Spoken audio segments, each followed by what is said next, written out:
Suka nggak banyak janji, tapi yang jelas kerjanya. Di DKI aja kebanyakan visi misi. Kayaknya masih belum tahu deh sama 23 janji Pak Anies selama menjabat sebagai gubernur DKI. Sini, aku kasih tahu Mas apa aja janji. Ini janji yang pertama, KJP Plus untuk semua anak usia sekolah.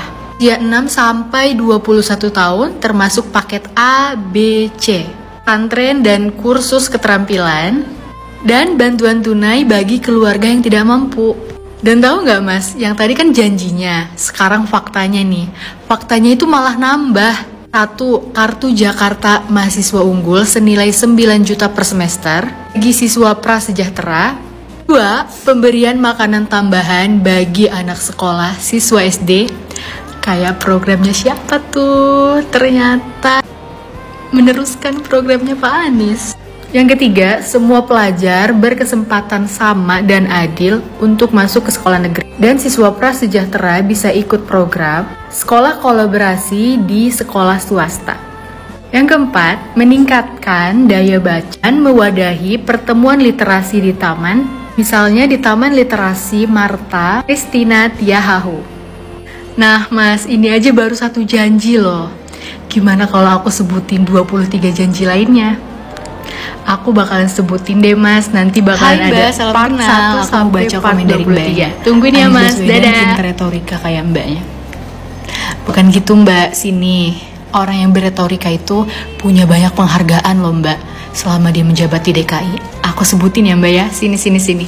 Aku sebutin berapa penghargaan selama Pak Anies menjabat di DKI. Dari 2018 sampai 2022. Pada tahun 2018 ada 2 penghargaan internasional. Pada tahun 2019 ada 3 penghargaan internasional. Pada tahun 2020 dapat 4 penghargaan internasional.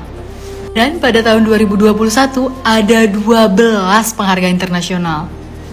Dan 2022 ada 2 penghargaan internasional. Ini kan penghargaan yang internasional. Sekarang aku sebutin yang nasionalnya Mbak. Jangan kaget ya. Pada 2018 mendapatkan penghargaan nasional sebanyak 12 penghargaan. Pada 2019 untuk DKI mendapatkan 10 penghargaan nasional. Dan pada tahun 2020 mendapatkan 21 penghargaan nasional. Pada 2021 mendapatkan 23 penghargaan nasional. Dan pada tahun 2022 mendapatkan 6 penghargaan nasional. Nah Mbak, itu penghargaan orang yang berretorika. Nah kalau penghargaan dari pasangan paslon yang Mbak pilih apa ya? Sebutkan dong Mbak. Dan maaf banget nih Mbak, gak bisa aku jelasin satu-satu apa aja penghargaannya, karena gak bakalan cukup satu video ini. Tapi kalau Mbak mau datanya, aku pasti kirim datanya sih. Makasih Mbak, bye-bye. Halo Mbak Kesi, salam kenal. Aku baca komennya ya. Masih trauma dengan kata-kata parkir air, muncul lagi KTP angin. Sini Mbak, aku kasih tahu deh penjelasannya apa itu KTP angin, biar Mbaknya juga ngerti. Mbaknya sebelumnya tahu analogi nggak? Kalau nggak tahu analogi, kiasan deh. Kalau misalkan belum tahu kiasan juga, itu adalah perumpamaan. Jadi gini Mbak, angin itu bergerak dari satu tempat ke tempat lainnya. Nah, jadi analoginya gini, bener tuh apa yang dibilang sama Pak Anies. Nah, ketika angin punya KTP, maka angin tersebut bisa dikendalikan. Tolong digarisbawahi ya Mbak, ini baru analoginya. Karena angin ini nggak punya KTP, maka Pemprov DKI tidak bisa kendalikan angin tersebut. Itu maksudnya Pak Anies, Mbak. Angin itu bergerak dari arah sana-sini. Ketika polutan atau polusi dari pembangkit listrik dan dari pabrik bergerak dari arah dan kota lain ke Jakarta, dan Jakarta memiliki monitor atau pendeteksi udara, maka Jakarta mengklaim adanya polusi udara. Tapi ketika angin berpindah dan bergerak ke kota lain, seperti contohnya Medan, Aceh, dan lain-lain, karena mereka di sana tidak memiliki alat deteksi atau monitor udara, maka mereka tidak mengklaim adanya polusi udara. Seperti yang terjadi di Jakarta. Paham gak Mbak sampai sini? Oh iya Mbak, dan Mbak harus tahu ya, yang bisa kendalikan air, angin, dan udara itu hanya ada di anime. Namanya tuh Avatar Mbak. yang botak di sini. Terima kasih ya Mbak, semoga Mbaknya bisa ngerti dan paham apa artinya analogi. Hai, aku mau kasih tahu apa sih yang membedakan visi misi Amin sama visi misi dua paslon lainnya. Nah, untuk visinya kalian kan udah tahu semua, Indonesia adil makmur untuk semua.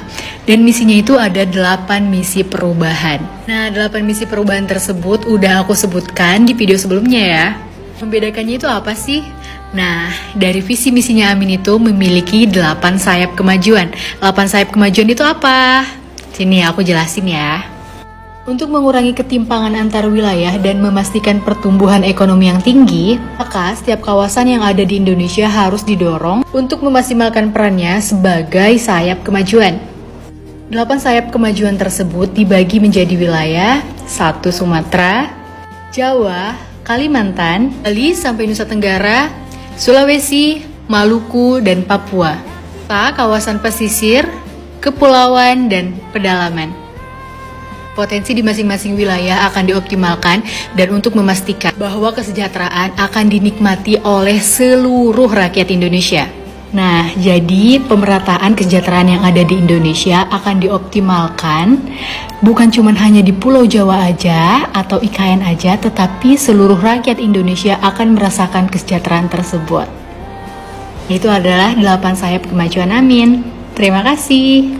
Bye-bye. Dulu dari Partai Merah, sekarang pindah ke biru. Dulu pendukung Jokowi garis keras, sekarang pendukungnya Pak Anies. Heits, mau denger cerita dan perjalanannya? Sini, aku curhatin dikit ya. Iya, dulu aku memulai karir politikku waktu aku usia 21 ke 22 tahun dengan jadi anggota dewan dari fraksi Partai Merah yang sebelah sana.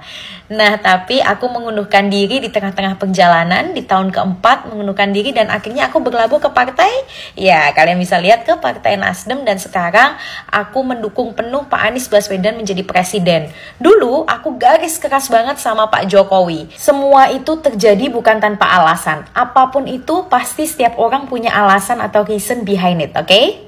Bagi aku, kalau pindah partai itu sama kayak pindah rumah. Kalian sebagai manusia biasa pasti pengen kan cari rumah itu yang nyaman, aman, gak banyak setannya, gak banyak tuyulnya, ya kan? Kalian pengen punya rumah itu yang damai, tentram, gak ada tuyulnya, gak ada hantunya. Jadi menurut aku, pindah partai itu sama aja kayak kita perjalanan hidup, pindah rumah, cari rumah yang nyaman dan aman buat kita. Karena berpolitik itu harus punya partai. Pasti kita harus menemukan rumah yang bener-bener nyaman buat kita. Dulu aku benci banget sama Pak Anies. Aku melihat Pak Anies itu adalah sosok pemimpin yang lu cuma ngomong doang. Sedangkan aku dulu suka banget sama Jokowi karena aku merasa Pak Jokowi itu sedikit bicara tapi kerjanya itu bener-bener merakyat.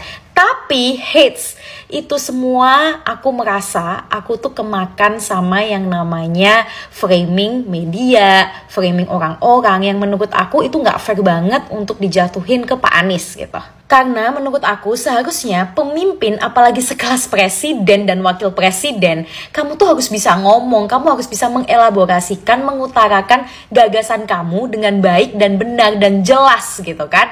Bukan cuma pencitraan, turun, terus sedikit bicara. Karena apa? Indonesia ini akan bersaing dengan negara-negara hebat lainnya. Katanya kita mau jadi negara maju. Tapi gimana kalau calon pemimpin kita itu nggak bisa ngomong, nggak bisa tukar gagasan sama pemimpin-pemimpin negara lainnya.